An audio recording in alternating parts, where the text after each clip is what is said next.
This episode is sponsored by Hero Schedule. If your department needs better scheduling software that isn't outdated, clunky, and expensive, Hero Schedule is an easy switch. It's $4 per user per month, and they give you a free 30-day trial.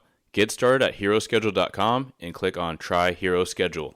All right, I'm really excited to share with you the new Blue Grit Police Testing and Hiring Guide that's live on the website. Really, this is the culmination of everything I've learned about police testing from the time I came in myself and had to figure out trial by fire what it was that agencies wanted, at the same time how to showcase my best version of myself, right? It's not about being something that you're not, but it's about understanding each stage in the game so you can present the best way. In my guide, I go in everything about the hiring landscape right now, how to develop your mindset, what to expect, and how to show up. So it's about knowing yourself well, like identifying strengths, weaknesses, how to conceptualize this, how to articulate this, and then going into the test itself. So written, physical components, interviews, everything that we're looking for there, the background, what that entails, polygraph, psych eval, medical, what these things all are, what they're trying to yield or determine, and then how you can make sure that you are showing up to be effective so you're not wasting your time, stress, money,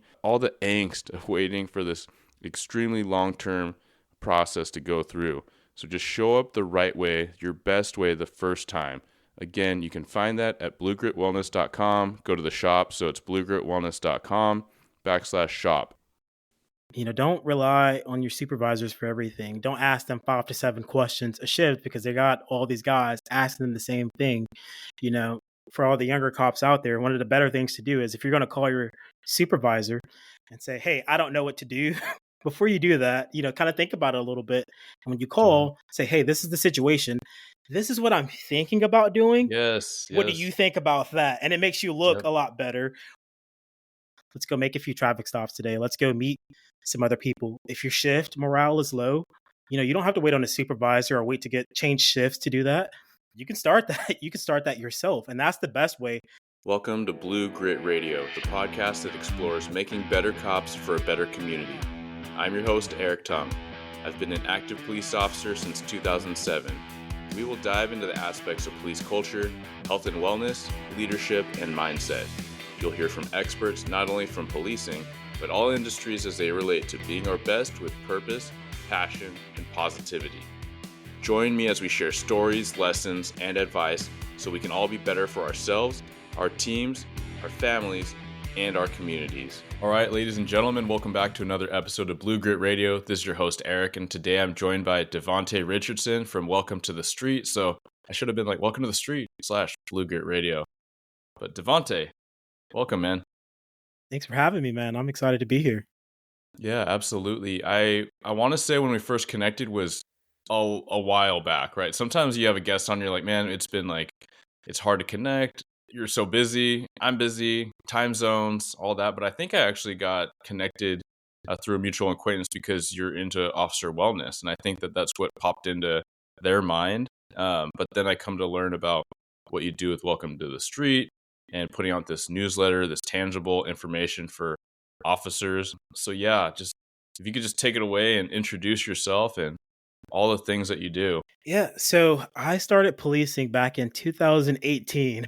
I know you've been doing this for a long time, Eric, but I started back in 2018. So 18 was a tough year. It didn't get easier in your first couple of years, did it?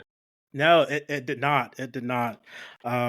Actually, body cameras were like just coming in when I started policing.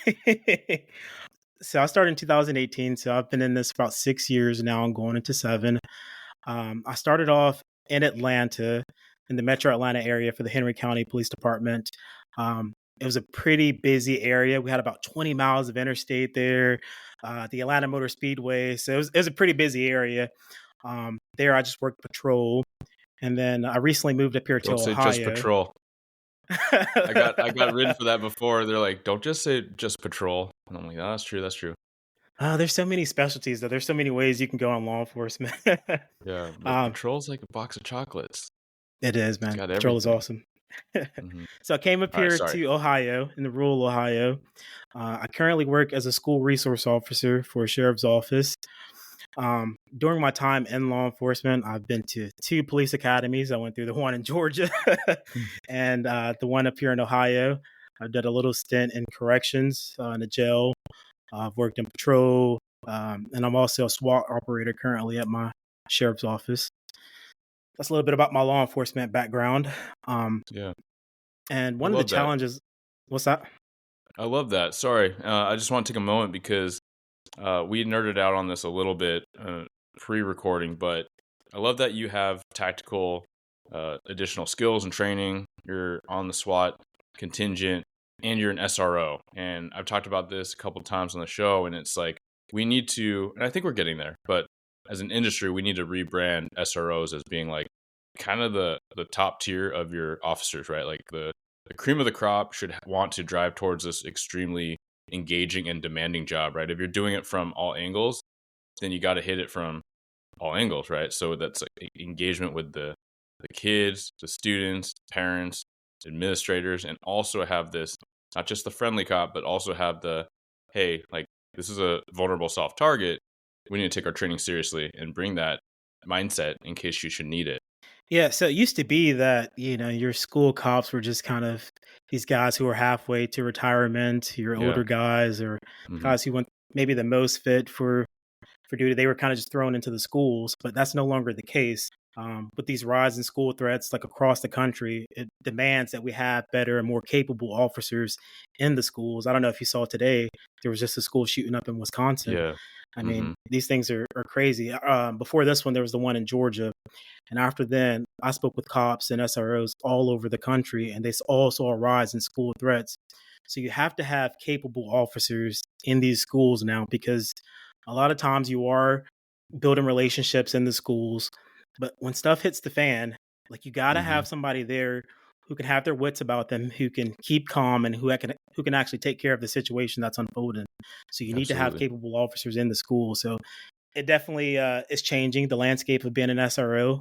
SROs are still adapting to it and adjusting to it because this is a whole new thing. I don't think they had Hmm. SROs like 15, 20 years ago. That wasn't a thing in law enforcement. And now it's a thing. And we're still kind of navigating, figure out the relationship with the school and how that works. But it's still very complicated. And we're still very learning about this because it's still a new aspect of policing.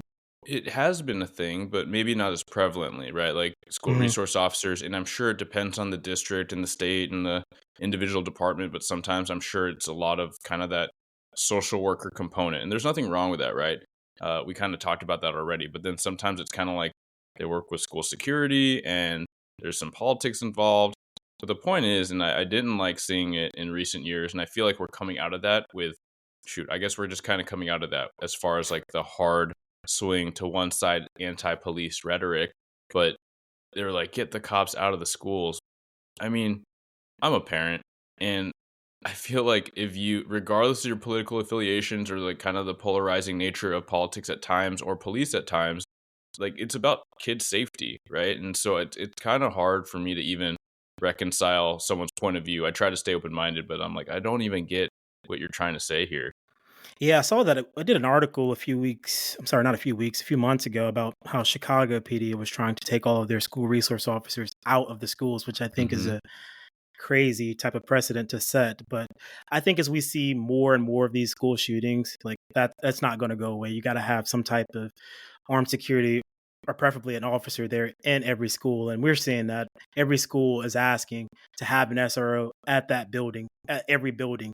So like so much so that departments aren't able to even keep up with the demand for to have an officer in every school because a lot of departments struggle to just have officers period these days. Yeah, So yeah. It's tough. It's tough. But at the same time, like I think I mentioned this in a prior episode talking about SROs, but I did go to a training. So people that are like, well, I don't get it. Well, I went to a training that actually highlighted when not just stopping the threat, but curbing the threat. And the example was they had programs, the feds presented this where local law enforcement had a very strong relationship with school administration, the school counselors, and then outside, organizations as far as mental health support. And they saw a lot of warning signs, like categorical textbook warning signs, paying homage, honoring some of these prolific shooters, active shooters, school shooters, and kind of copycat mannerisms that weren't enough to get them expelled yet, but all these kind of warning signs. And they were able to coordinate and get the kid. I mean, these are kids at times, and get them into care, and then years later they're actually able to say like, yeah, like person's doing quite well, like didn't have a violent thing. Right now they're out of school, and so I think we have to focus and we have to share those success stories. At the same time, like the hard truth is that this data might be old, but I haven't heard anything contrary. But oftentimes, like active shooters it'll stop when they encounter the cops, right? And sometimes they will end themselves or surrender when they hear the sirens or they see you pull in, cops pull in. And so to have somebody on site, it's hard to argue how that isn't an extremely effective deterrent or way to curb that violence, right? Exactly. And one of the things that is important for having an SRO in the building is, one of your jobs is to build relationships with the staff, with the teachers, with the principals. And when you build a relationship with students and with those other teachers, they'll come to you and tell you, like everybody, like you said, there's a lot of warning signs that these students present beforehand. And so if Mm. you have a good relationship and you're already in the building, these teachers, they come up to me all the time. Teachers or other students like, hey, so and so maybe mentioned this, or I'm concerned about this, or he wrote this paper. And a lot of times that may have been in the past thrown under the rug or it doesn't get to law enforcement. But by having an officer in the school, those warning signs that they may take as being nothing or as minor, we're able to pick up on and deal with by having an officer already present in the school. So now you can already have this kid on your radar and already know that this may be a potential threat or a potential school shooter. Yeah, that relationship thing cannot be overstated, because making the connection to cops like lower hanging fruit is the absolute goal, right? That's what really, you can call it all these things, but community engagement, public relations, like you want people to be able to approach cops, right? And so there is the friendly aspect, but then there's also that, hey, we're on the same team. We have different roles, we have different perspectives, but like our ultimate goal is a safer community. And so it makes me think about that example, and we can translate to that to all cops, where we all know what that's like if you're getting coffee, or you're just driving around, someone flags you down, or they call and they're like, hey, I didn't know if I should call, but I saw this and this and this. And sure, there's the times where you're like, yeah, it's not a big deal. But then there's also the times, if we're honest with ourselves, where we're like, oh my gosh, yes, thank you for waving me down. Like, we're gonna go check that out. I mean, even the categorical, like, neighbors basically watching their house get burglarized and like, hey, I didn't know if I should call, but people are carrying out all this stuff. I don't think they're moving out. It's not my neighbors. We're like, yeah, we'll be right on the way. Yeah, that's a very important aspect of law enforcement, no matter what field you're in, patrol or in the schools, is building relationships like with the community. I remember I had this sergeant a while ago when I was back down in Georgia that said, try to get out of the car at least one time during the shift and meet somebody, like learn their name. Mm, And I was working night shift at the time. So I got out and I got the name of a clerk, of a store clerk where I get my yeah. energy drinks from. But that's so important. And especially like when people call about small things, never make them feel ashamed for calling for such a little thing, because like you said, you never know when that's going to turn into something that's actually legit. So Hmm. but having those relationships with people, getting to know people, knowing their name, where they feel comfortable, hey, I can just talk to officer so and so who comes in here and talk to me. You won't believe how much information you'll get, how much crime Yeah. you can solve, and how much stuff you can even prevent just by getting out of the car and talking to people. Yep. And and maybe this is where the conversation will go, because there are, as I've heard them called, COVID cops. And some of them call themselves that, right? They came up, they got hired in like 2020, 2021, and they're like, I don't know how to do proactive policing.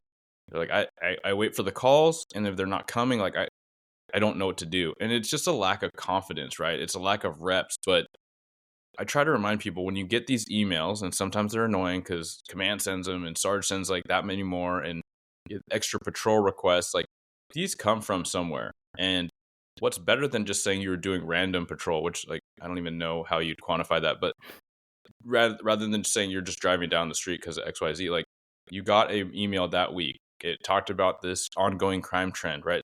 People are calling to generate that email. We're not just making it up. But then also you could literally go out, right, and have a conversation, not just do your transaction and move on, but you ask the clerk. I mean, they know they're working overnight, and many of us would be like, I would not want to do that job. It's sketchy, right? Am I going to get robbed? All these things, but they are watching all the ins and outs of people. They know what's going on in the lot. They know what goes on across the street, and you could ask them how things are, how they're doing, what you can do to help. And that's a shout out to BC Sanders, working a gang intel for so many years down south. But just to say, community policing is getting out of your car and talking to people. It's not, this event events are great. I'm very much a fan of the engagement events outside of policing, but he's right. He's absolutely right at the crux of it. Yeah, if you talk to any like gang investigator or narcotic investigator, especially the old school ones, they'll tell you, um, you know, you got to have your relationships with people. That's where they get the information. That's where they get these tips from. It's from people in the community that you got to Hmm. talk to and build a relationship with these people. And I think you mentioned the COVID cops, but I think it even started before then. This one old school cop told me, he think it started when we got AC in the cars because then we rode with the windows up. And it used Oh, to be yeah, yeah. before AC, you had cops had the windows down and they speak to kids outside. And, it's just this newer generation, but just getting out. And I think that's where sergeants can kind of come into play.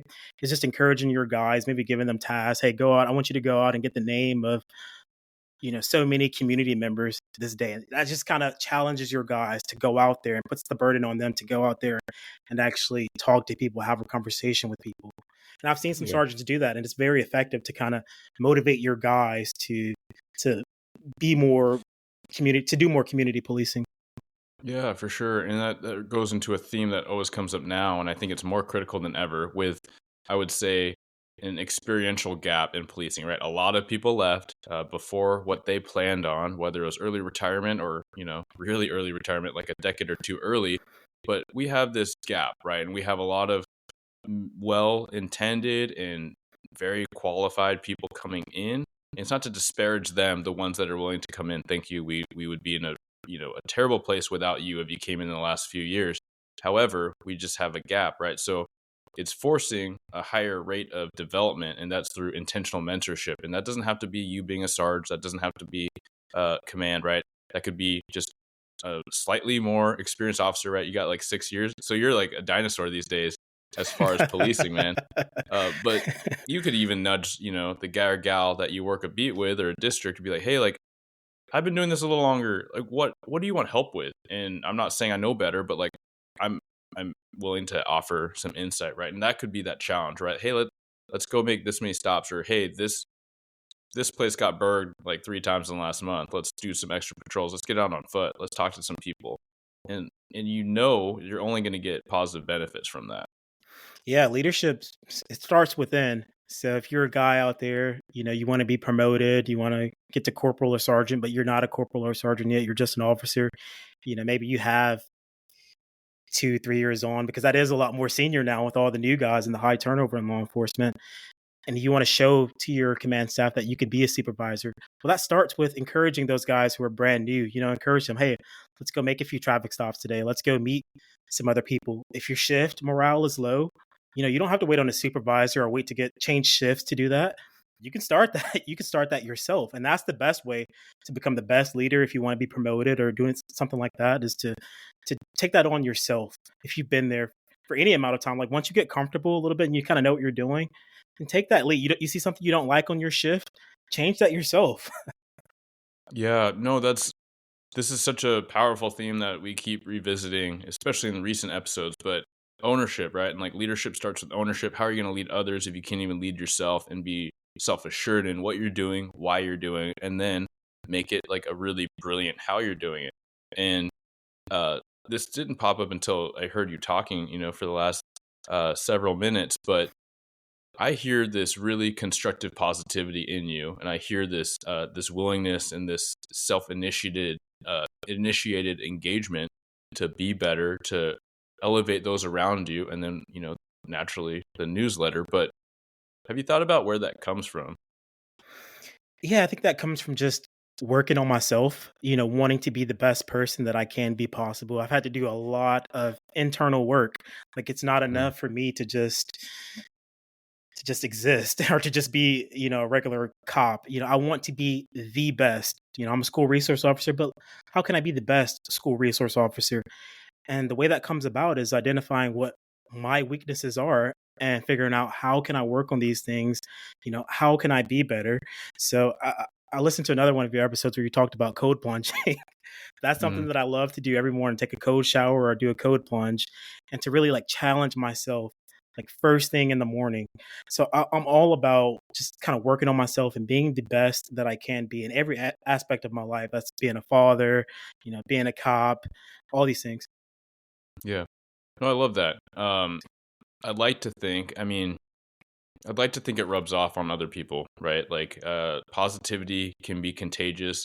I actually heard this anecdote that negativity in studies is more contagious than positivity. I'm not surprised, but you could track both. And so the point is, hey, my takeaway, I suppose, rather than being mad about how toxic energy is more contagious, but maybe we got to show up that much harder in the positive, constructive. And that's not to say just blind positivity, because that gets, one, annoying, especially with cops, but two, like, what does it do? But like practical positivity, right? Like within reason and rooted in logic and some plan.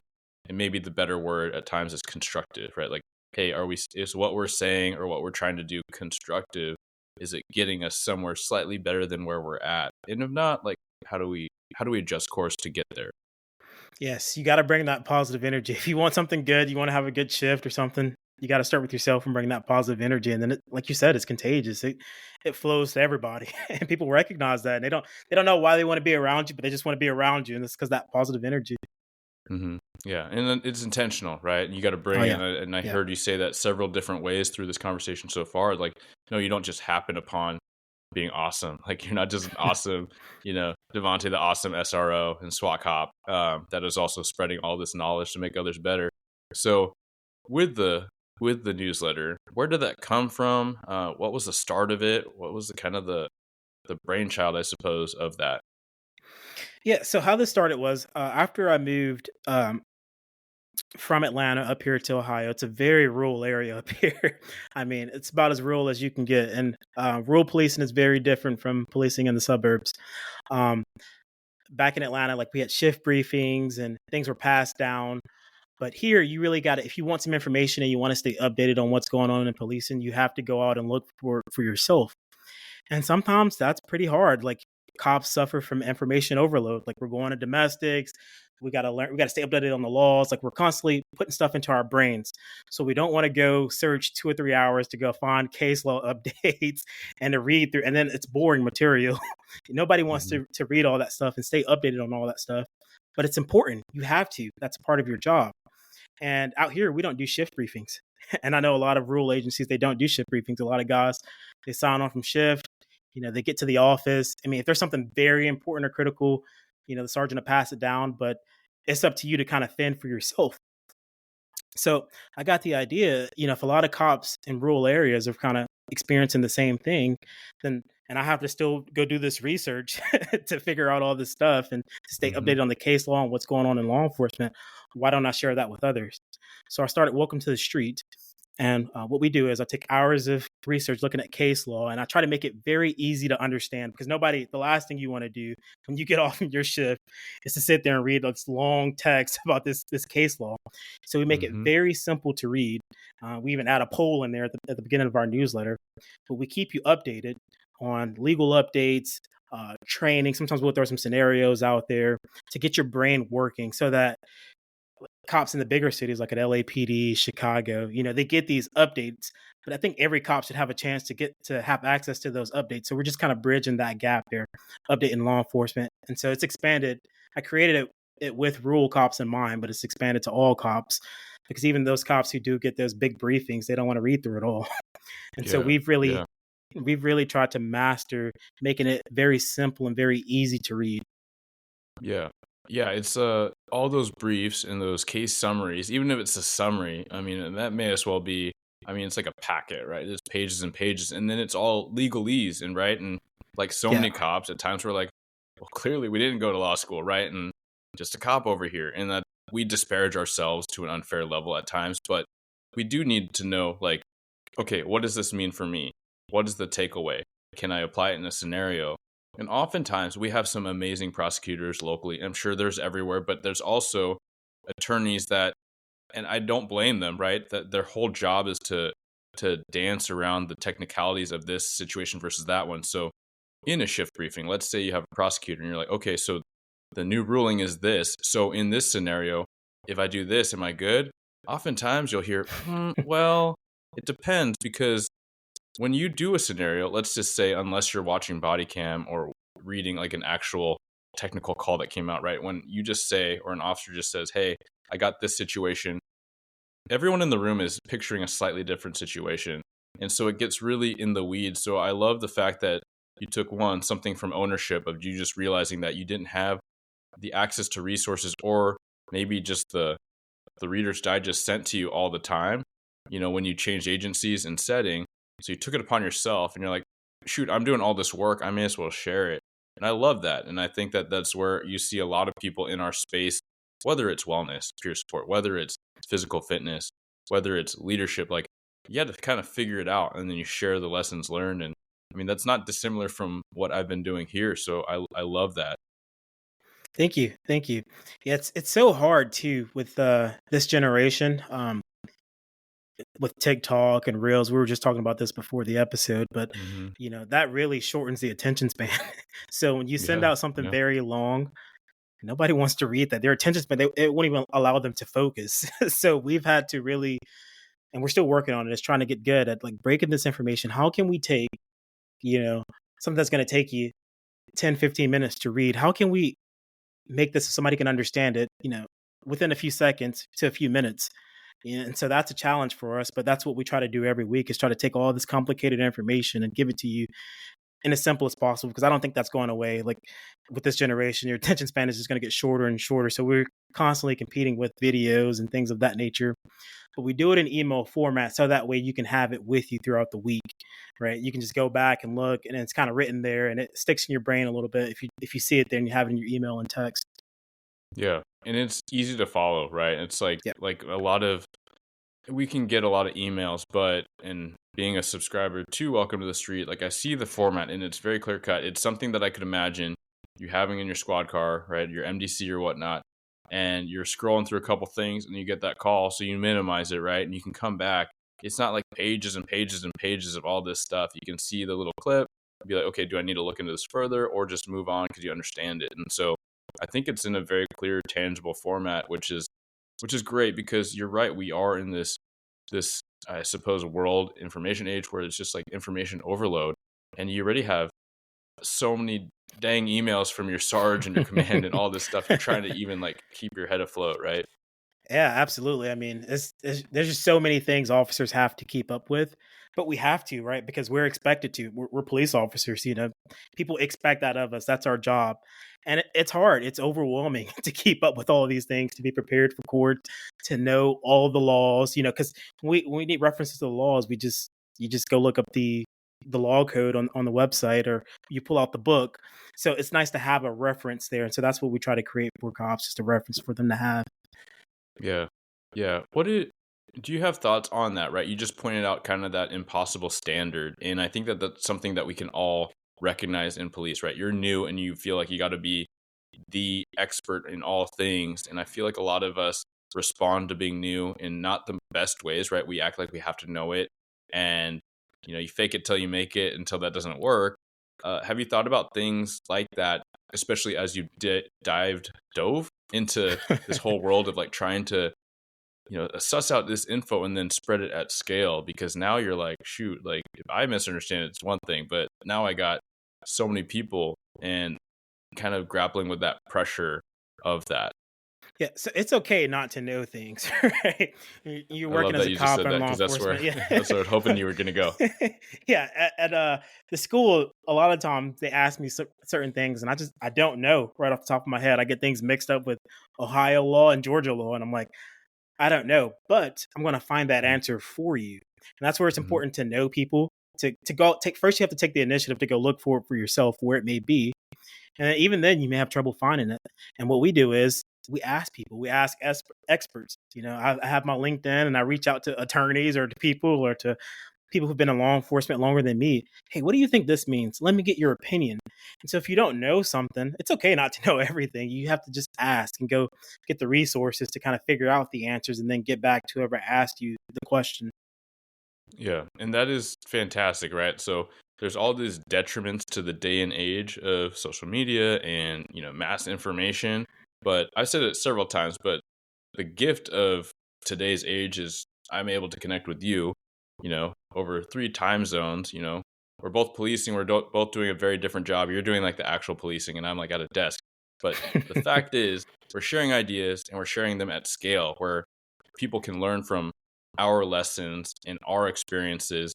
And that's a perfect point, right? You've reached out, you've taken initiative, you had the agency to do that. At the same time, I've picked brains of people that have been on the show or not been on the show, but people that have legit experience with what I'm trying to grapple with, right? Like developing a team, the struggles of mid management, which are super not sexy to talk about, but everyone's been there if they've been there, right? And ultimately, like leadership is leadership, and I can gain so much from just asking questions and then hearing that objective feedback, and then applying it in the way that makes the most sense for me. Absolutely. That's one of the things that we want to do too with Welcome to the Street is to make the law enforcement community a little bit smaller. Because if I Mm-hmm. think, if people had access to you or to me or to other cops around the country, because there's so much knowledge out there between cops, right? But we don't always get a chance to access that knowledge. And I'm not sure if you've been to any conferences throughout your career, but I Yeah. haven't been to any national conferences. But anytime I go to like the state level conferences, I mean, just seeing these guys and the wealth of knowledge and having access to that is just invaluable. So that's one of the things that we try to do. Like we're doing a meeting group coming up this week to connect cops, so cops can reach out to other cops who have more experience, who may need help building a team, or they're experiencing this problem in their area, and the lieutenant there or the supervisors there don't know how to deal with it. But if you know your buddy, over here at LAPD, they dealt with this big problem. How did you guys Mm-hmm. deal with that? That is invaluable to have that resource to be able to reach out to people, cops all over the country. Yeah, and it's even better, right? Because crime is crime, and crime fighting tactics are, they're translatable. And sometimes I find that when you are grappling with questions of like, team dynamics, you probably shouldn't ask people too close to home, if that makes sense, right? Because now even if you trust them, they are taken on, or they're navigating like a certain level of bias based on who they know me to be, how they know I interact with that person or this person, or what happened back and when. But really, the point is like if you can present the situation, but hey, yeah, I got this struggle with my boss. Not, I don't think they're hearing how I'm saying it. They're like, well, how are you saying it? They don't have to know all the nitty gritty of my boss. They don't have to know all the nitty gritty about me, but they can offer their objective opinion. Or talking about something completely the other direction about like grant funding, they don't have to know all the nitty gritty on like how our contracts work, but they can give some basic guidance that might be all I need to kind of accelerate past that stumbling block. Yeah, you're exactly right. If I could go back in time in my law enforcement career, when I first went through the academy, I would do a better job at networking. I say that Mhm. all the time. And if I had to teach a class to recruits, what I would tell them to do is build relationships, keep in contact with people. They do this a lot in the corporate sector. They're very good at networking, but keeping in contact with people, because you never know those people who you go to the police academy with. They may go off to be lieutenants or police chief one day, or maybe like you're in a bad situation at your agency and you need to get out of there. And now you know somebody. So keeping in contact with those relationships of all those people you meet over the years, that's something that I struggle with and I'm trying to get better with, is just keeping in contact with these relationships, getting those people on Facebook or Mhm. LinkedIn where you can just kind of reach out to them, once a month or a couple times a year. But that is so important to network and to keep in contact with these other cops, because even if you decide you may want to get out one day of law enforcement, then you have somebody, somebody. So relationships and networking is one of the most important things I would encourage all cops to do, is to network and get to know people, exchange those numbers when you go to trainings. Yeah. No, that's legit because even at its base level, just it is a small community. And I love that your goal, the vision of like making it smaller, because when you step out, you realize like how different it is, right? Like when you're just with a circle and there's like no other cops around. And I think that's important, right? And I talk about that too, but it's Mhm. just different. Like you have this shared experience. And when it's even going back to like your recruit class, if you are intentional about keeping in contact, your problems are all the same, right? If all of a sudden like you have a lacking mentorship program or a lacking wellness or a lacking FTO kind of structure, or you're looking at FTO versus PTO, you can literally hit up a handful of people from different agencies and be like, hey, what do you think? Or if you're in a state academy, right, like different precincts or different areas, different regions. I'll just say that there's several times where I was in some sort of mandated training, right? So supervisory training you have to be in. You are in it with a lot of other people that have to be there, but you get so much more if you actually engage and you try to contribute, and you're not just idly there, just kind of checking the box. If you ask questions, if you stay curious, and then in those interactions, a lot of times, like the answer I needed or the guidance or the nudge I needed was like right there in the room, even the virtual room, right? In some of this type of training where we're talking about development and someone's like, oh yeah, we started building a sergeant's manual. I'm like, cool, can you send me that? Like, here's my email, right? And so you're not starting from ground zero, because yes, all these scenarios are not unique. The struggles are not unique. Policing, leadership, culture, wellness, uh, tactics, right? All these things, like, we can just share and get better and refine it for us. Exactly. You said it. You said it right. Once we share information with each other, like we grow as a profession, as cops and law enforcement, because there's some departments out there doing some amazing things, and then there's some other ones who aren't. Because they think their way is the best way. But just communicating and sharing information, that is the best way to grow in law enforcement. Yeah. Yeah. I think it is just, it harkens back to the earlier point. Like, our struggles are not unique. And I Yep. love the fact that through very different formats, whether it's a newsletter or a podcast or a social media page, like, just sharing that experience outward, you don't realize how many people that can help. Like, your dumb question's not a dumb question. Yep. You went through it. So many people are going through it, and so many more people will go through it. Whether it's how do you obtain legal knowledge, how do you build these networks, and for you to streamline it in this way and reach people at scale, I think it's fantastic, and it's a very impressive way to elevate police culture, which is certainly one of my goals here. Yeah. And a lot of cops have questions too that they're afraid to kind of speak out on and ask at their agency, which is, the awesome part of what we're doing, because people can just email us, and it's kind of anonymous. They can just send an email. They don't know me. I don't know them. They can send an Yeah, email and yeah, ask their questions. And we get a lot of those questions is like, maybe you should just ask your sergeant or something like that. But just having that resource, I've noticed that something we've been able to create is people, they can come to us and they can get answers for their questions. I don't know all the answers, but between me and my co-founder Vince, he's been a cop a lot longer than me, and then I can reach out to people like you. We can get the answers for these cops, because a lot of cops are the COVID cops. They're afraid to speak up. And yeah, so we've created that resource where people are able to reach out and just kind of ask questions and kind of speak about their concerns. And if we see a lot of concerns, then we'll do a webinar on it. We'll bring in an expert, we'll bring in an attorney or something, or somebody who knows a lot more on the subject than I do, to get them the answers that they need. yeah. No, I love that, and I think that that's what we need to think about as police leaders. A lot of times, whether you're official rank or not, like, if you're a leader and you're trying to make those better around you, it's sometimes you don't have to have all the answers. In fact, very rarely do you have to have all the answers right away, but you need to know where to be able to find them. That's the difference between an experienced or a rookie officer. And as a leader, you can make yourself essentially the coordinator, right? The facilitator of this information sharing, or this bettering of the team. I think that's a healthy way to approach it, because the fact is, like, if I go out on a certain type of call and people are looking at me for the question, I'll be like, I'm going to call the FTO that's working on the other side of the town right now. Like, I've not done this in years, and it's probably changed 3 or 4 times since I did it. So, not the person to ask, but I know where to find out. Um, and yeah, I love going back to that. If people don't want to ask their sarge, and I would say, if you never ask your sarge any questions, you better start asking your sarge some questions, make them earn that money.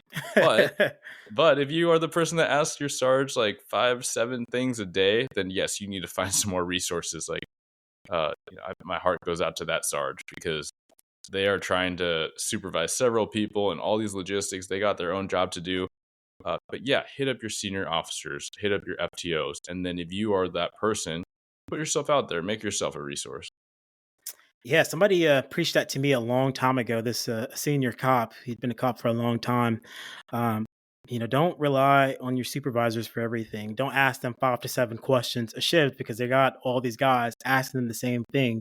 You know, for all the younger cops out there, one of the better things to do is, if you're going to call your supervisor and say, "Hey, I don't know what to do," before you do that, kind of think about it a little bit. And when you Mhm. call, say, hey, this is the situation. This is what I'm thinking about doing. Yes, What do yes. you think about that? And it makes you look Yep, a lot better.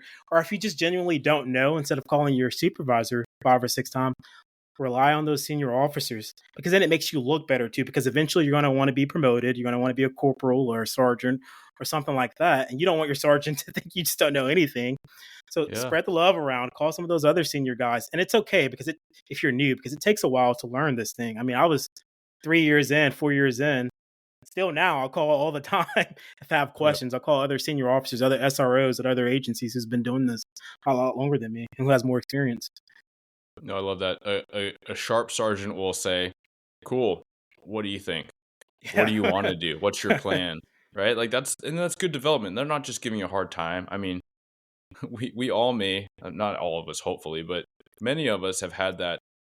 We'll just call them an incompetent leader, and that's not to throw too much shade, but that's just to say they don't know when they're saying like they don't know what would you do, or they're pausing. They're like, what do you think about that? Interesting question. But that's their answer all the time, and it's actually a hard question that you and your buddies were all kind of scratching your heads together in the room, and then you call up the sarge, or you go up, go up to their office, and they're kind of like, huh. And if they can't talk through it, and I appreciate the humility and the vulnerability to be like, that's a really good question. I've been there many times, right? And I've been talking to like a senior officer and then a junior officer and the three of us, and I yell across the cubicle to the other sergeant, and none of us really know. We have a good idea, but we don't know. I think it's valuable just to take a moment to pause and be like, that's a really freaking good question, right? And then you figure it out, right? Then you hit on your resources.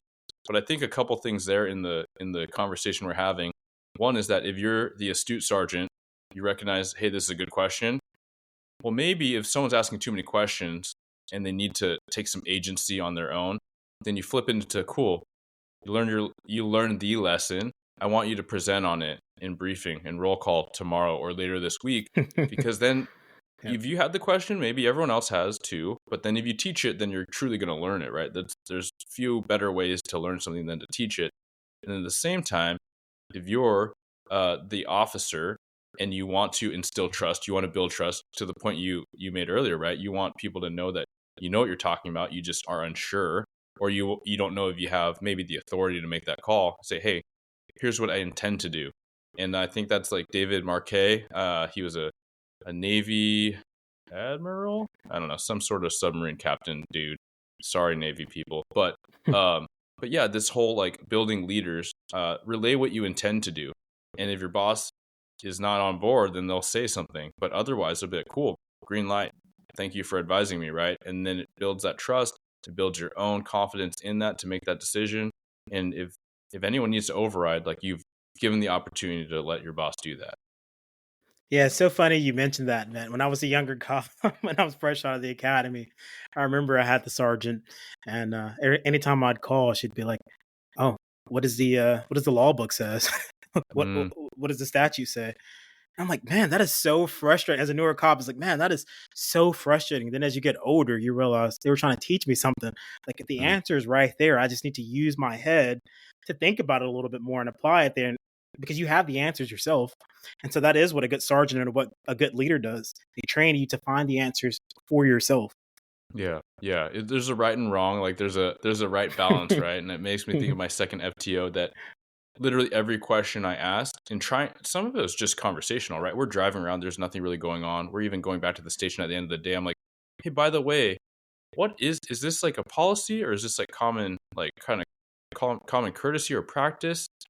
And then every single time, like the FTO was like, well, what does policy say? I'm like, I literally asked you if it was a policy. Like, I don't know how to learn that. We didn't have like Power DMS, couldn't like word search it, but it was kind of conditioning me to not ask questions, which is not the goal either, right? So I think, yeah, in the right format, the right relation, where the right teachers they toggle that switch, right? They find that the right spot on the dimmer switch for their student based on everything else that they're working on.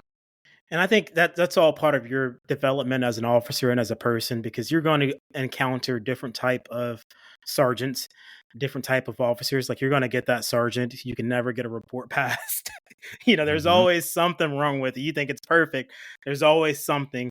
And so that's just kind of part of it, is dealing with the different personalities. And anywhere you go in law enforcement, it's not going to be perfect anywhere. And so, being a good leader and a good person is just kind of figuring out and learning through all those experiences and all those different people. That sergeant who always tells you to go look, okay, then you learn to kind of think for yourself. Then you get that sergeant who always gives you the answer, right? Then it becomes like a crutch. So that's where you really have to just kind of work on yourself, because you're never going to have it just perfect. You're never going to have it perfect. Yeah. And if that becomes unbridled, that becomes micromanaging. And you're almost inviting that, if you go about it a certain way with your leaders, you're asking for them to micromanage you, which is that's not good for anybody. Man, Devonta, we've covered a lot of great ground. I appreciate you sharing your story, what you're working on. But is there anything you want to leave the listeners with? And also, please tell us where they can find you, you and your partner's project, Welcome to the Street, and all that. Yep. So I'll leave you guys with my favorite saying from one of my sergeants, Sergeant Combs. He used to say, "Have fun, but be righteous." He'd end all of his roll calls that way.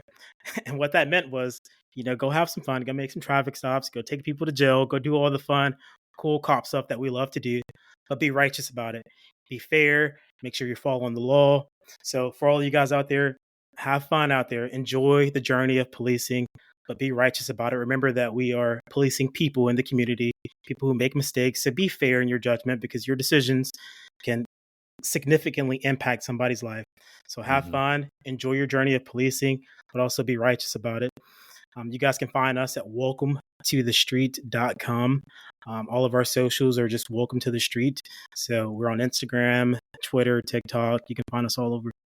Fantastic. Well, thank you so much for your time, man, and sharing that wealth of knowledge as you continue to develop it and sharing with everybody else. Thank you. Thank you for having me, man. Thank you for tuning into another episode of Blue Grit Radio. As always, support this community by subscribing, giving us a 5-star review, and following, liking, and sharing posts on Blue Grit Wellness on Instagram. You can reach me there or email me at bluegritwellness@gmail.com. Be well and stay gritty.